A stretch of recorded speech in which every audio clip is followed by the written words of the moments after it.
बहुत बहुत वेलकम और स्वागत अपने YouTube चैनल HK बायोलॉजी गुरु पे। आज हम क्लास 11th का बेटा मॉर्फोलॉजी ऑफ फ्लावर का सिमेट्री टॉपिक क्लियर करने जा रहे हैं। एक बार बेटा फिर से क्लियर कर लीजिए।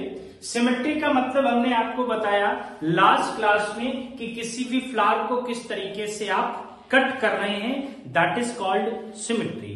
तो मॉर्फोलॉजी ऑफ फ्लावरिंग प्लांट में फ्लावर का पोर्शन है बेटा, फ्लावर को देखने के लिए हम सिमेट्री का इस्तेमाल करते हैं। सिमेट्री तीन तरीके से हम लोग देखते हैं। नंबर 1 एक्टिनोमॉर्फिक और second one is zygomorphic.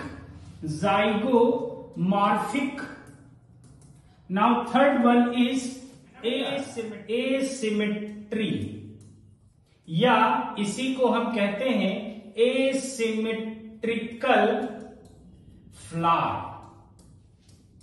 Clear बेटा?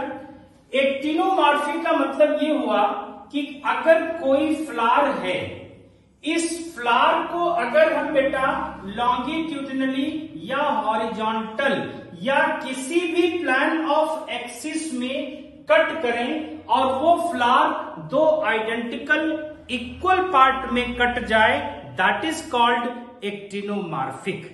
जिसका बेस्ट एग्जांपल है बेटा मस्टर्ड।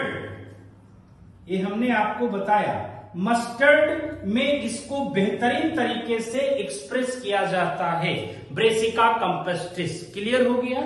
सेकेंड वन है जाइगोमॉर्फिक।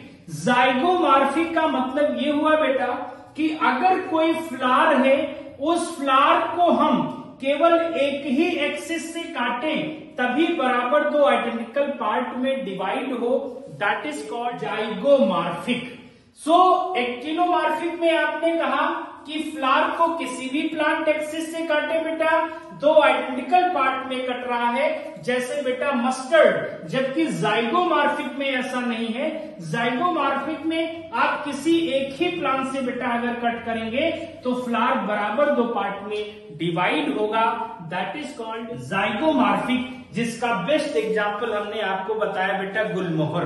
क्लियर? सो लास्ट है बेटा एसिमेट्रिकल फ्लावर। एसिमेट्रिकल फ्लावर में आप किसी भी एंगल से अगर फ्लावर को काटेंगे वो दो आइडेंटिकल पार्ट में नहीं डिवाइड होगा, that is called asymmetrical symmetry. बहुत बहुत धन्यवाद। आज के लिए इतना ही।